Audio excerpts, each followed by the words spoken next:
Good morning, students. In the last lecture, we have discussed about the definition of electric potential. Then now, in this lecture, we have discussed or expressed the expression for potential energy. We have to calculate the potential energy of the two particle system. दोन particle किंवा दोन point charges आपण consider केले आणि त्याची potential energy आपल्याला काय करायची कॅल्क्युलेट करायची. हे जे एक्सप्रेशन आहे ते या ठिकाणी आपण डिराइव्ह करणार आहोत.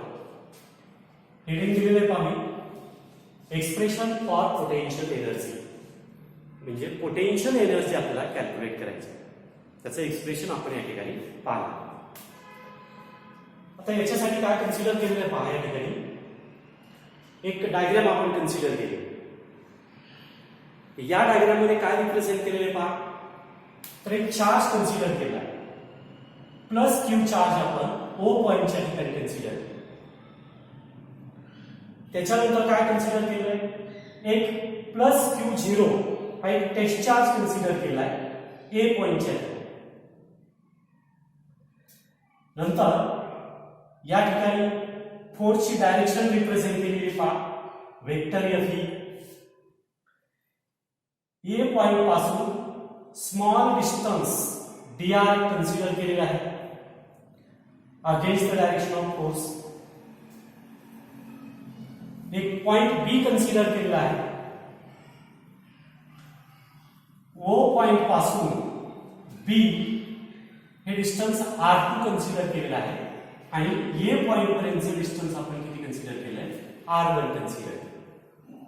तर या ठिकाणी हा टेस्ट चार्ज आपण बी पोझिशनला आणणार आहोत आणि हा इथून ज्यावेळेस इथं डिस्प्लेस केला जाईल त्यावेळेस काय होणार आहे का, पोटेन्शियल चेंज होणार.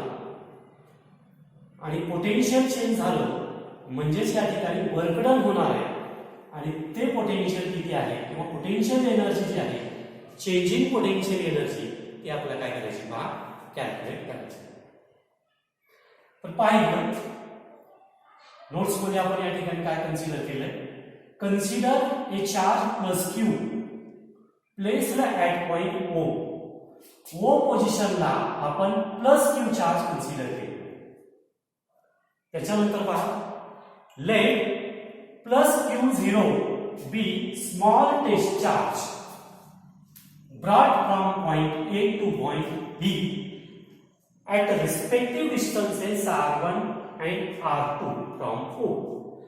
म्हणजे R1 आणि R2 हे दोन डिस्टन्सेस आपण पॉइंट O पासून काय केले पहा, कन्सिडर केले. आता हा चार्ज Q0 आपल्याला काय करायचे पहा, डिस्प्लेस करायचा. पाहिलं, the charge Q0 displaces through a displacement dr against the direction of force. आता या दोन चार्जेस मधला फोर्स कसा आहे, रिपल्सिव्ह फोर्स आहे. रिपल्सिव्ह फोर्स या ठिकाणी आपण Fe ने रिप्रेझेंट केला. हा टेस्ट चार्ज Q0 आहे. टेस्ट चार्ज आपण कुठे आणतोय, तर पॉइंट बी कडे आणतोय किंवा या चार्ज कडे घेऊन येतोय. म्हणजेच या ठिकाणी काय होणार आहे पहा, वर्क डन होणार आहे. या फोर्सच्या अपोजिट डायरेक्शन काय होणार आहे, तर वर्क डन होणार. आणि हे वर्क डन आपल्याला कॅल्क्युलेट करायचं. म्हणजे वर्क डन म्हणजेच काय पहा, तर चेंजिंग पोटेन्शियल किंवा चेंजिंग पोटेन्शियल एनर्जी. पहा, the charge Q0 displaces through a displacement dr against direction of force. फोर्सच्या अपोजिट डायरेक्शन में हा चार्ज अपन इकडे आला. Then work done is equal to, मग वर्क डन काय होईल, इन्क्रीजिंग पोटेन्शियल एनर्जी सिस्टीम. म्हणजेच इकडं पोटेन्शियल एनर्जी काय होत असते, इन्क्रीज होत जात असते. ए पासून चार्ज क्यू कडे किंवा या चार्ज पासून या चार्ज कडे जर आलं तरी पोटेन्शियल एनर्जी काय होते, इन्क्रीज होत असते. To increase in potential energy of system. Therefore, मग या ठिकाणी इन्क्रीज झालेली पोटेन्शियल एनर्जी काढूया आपण. मग du is equal to vector Fe into vector dr.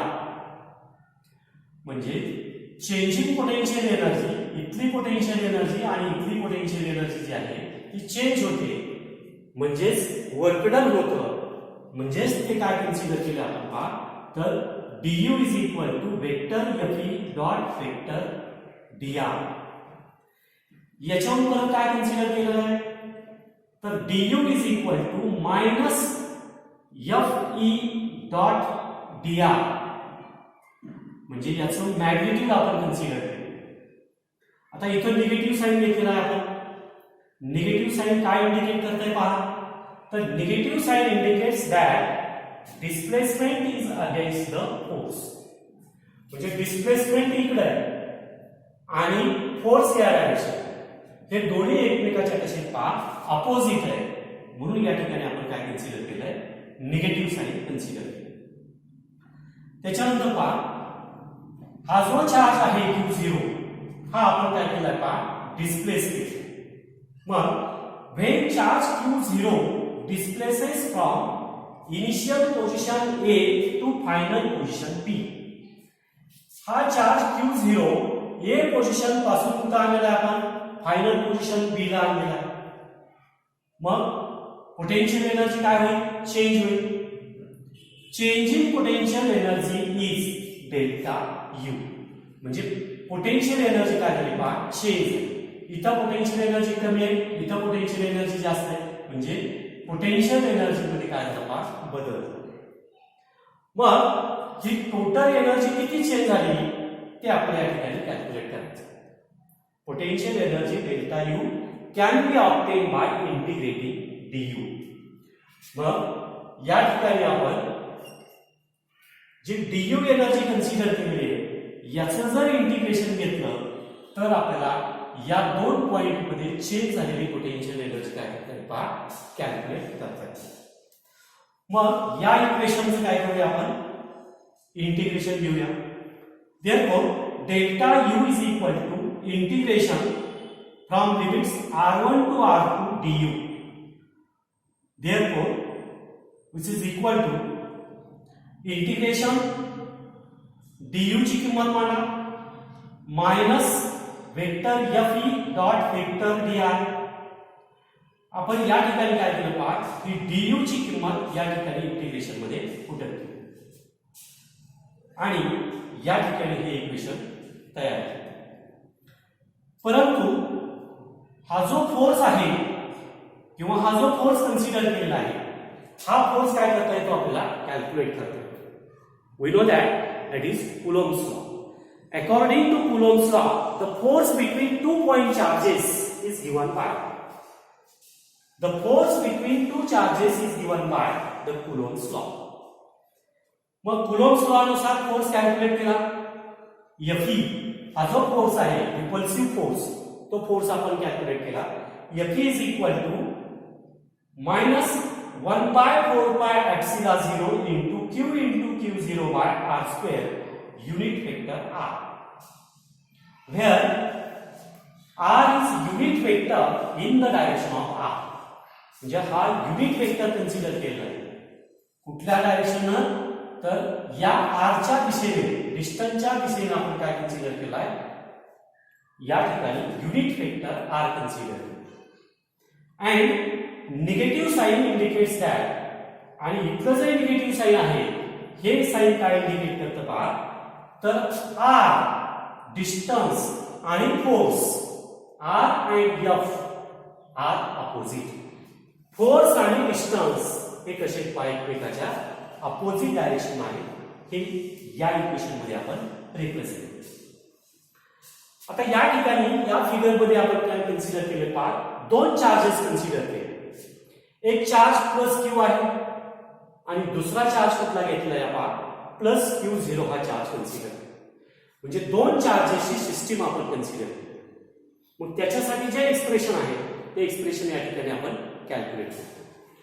For a system of 2 point charges, 2 point charges साठी या ठिकाणी आपल्याला काय करायचं पहा, तर पोटेन्शियल एनर्जी कॅल्क्युलेट करायची. मग delta U is equal to integration R1 to R2 du. या इक्वेशनचं इंटिग्रेशन आपण कॅल्क्युलेट करणार आहे, म्हणजे ही किंमत या ठिकाणी पुटअप करून हे इंटिग्रेशन सॉल्व्ह करायचं. Integration from the limits R1 to R2 minus du ची किंमत मांडा 1 by 4 pi epsilon 0 into Q0 by R square into unit vector R into dr. या ठिकाणचा जो dr आहे तो dr ऐसा. Therefore delta u is equal to हे minus q into Q0 by 4 pi epsilon 0 integration R1 to R2 from the limits R1 to R2 राहिलेला भाग या ठिकाणी आपण कन्सिडर करू 1 by R square into dr. आता हे इंटिग्रेशन सॉल्व करायचं आहे आपल्याला 1 by R square into dr. हे जर इंटिग्रेशन आपण सॉल्व केलं तर त्याची किंमत आपल्याला किती मिळते पहा, दॅट इज -1 by R. मग delta u is equal to minus q into Q0 by 4 pi epsilon 0 into -1 by R from the limits R1 to R2. Therefore, delta u is equal to a minus minus plus होईल q into Q0 by 4 pi epsilon 0 into bracket 1 by R2 minus 1 by R1. या ठिकाणी काय consider केलं, upper limit सुरुवातीला मांडलं minus lower limit मांडलं का, म्हणजे या पद्धतीने आपण हे इंटिग्रेशन सॉल्व करून हे इक्वेशन मिळवलं. याला आपण इक्वेशन 1. आता या इक्वेशन मध्ये पोटेन्शियल एनर्जी जी आहे ती पोटेन्शियल एनर्जी कशावरती डिपेंड आहे आणि कशावरती डिपेंड नाही हे आपल्याला सांगायचं. The potential energy depends on end points. End points जे आहेत ए पॉइंट आणि B point. Potential energy depends on end points and independent on actual path taken by the charge. हा जो पाथ आहे या पाथवरती पोटेन्शियल एनर्जी डिपेंड नाही, परंतु ती कशावरती डिपेंड असते तर एंड पॉइंट्स जे आहेत या एंड पॉइंट वरती काय असते पहा, पोटेन्शियल एनर्जी ही डिपेंड असते. Therefore, change in potential energy is equal to work done.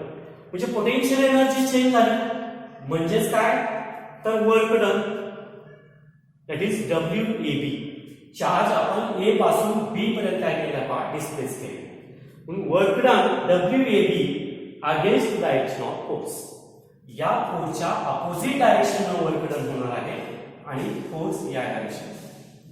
Therefore, work done AB is equal to delta U is equal to Q into Q0 by 4 pi epsilon 0 into bracket 1 by R2 minus 1 by R1. This is the change in potential energy of a system of two charges. म्हणजे दोन charges साठी या ठिकाणी असणारी potential energy जी आहे, change in potential energy जी आहे ती potential energy काय केली आपण कॅल्क्युलेट केली. आता या ठिकाणी पहा, जर चार्ज हा इन्फिनिटी अंतरावरती कन्सिडर केलेला असेल, समजा आपण या चार्ज पासून एखादा चार्ज टेस्ट चार्ज जर इन्फिनिटी अंतरावरती जर कन्सिडर केला असेल तर त्या ठिकाणचं पोटेन्शियल किती असतं पहा तर 0 असतं. जर पोटेन्शियल 0 असेल तर त्या ठिकाणी असणारा फोर्स सुद्धा काय असेल पहा 0 असेल. मग या ठिकाणी काय कन्सिडर केलंय, at infinity potential is 0, then force is equal to 0 at r is equal to infinity.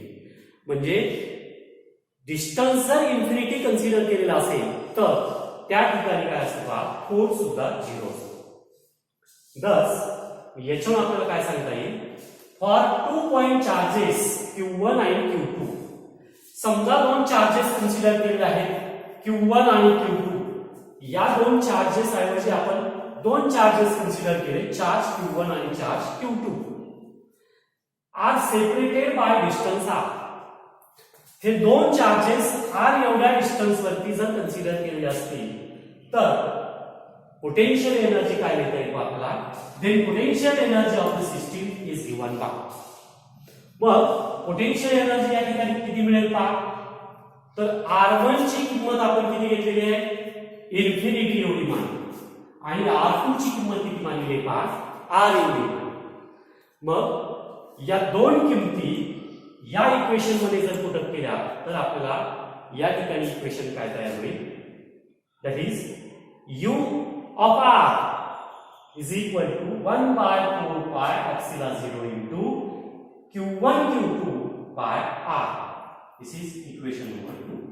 So this is an expression for the potential energy of two charges system. किंवा दोन चार्जेसची सिस्टीम आपण कन्सिडर केलेली आहे, तर त्या ठिकाणी असणारी पोटेन्शियल एनर्जी किती मिळेल आपल्याला, तर u of r is equal to 1 by 4 pi epsilon 0 into q1 q2 by r. This is equation number 2. This is the expression for the potential energy of 2-point charges system. Okay.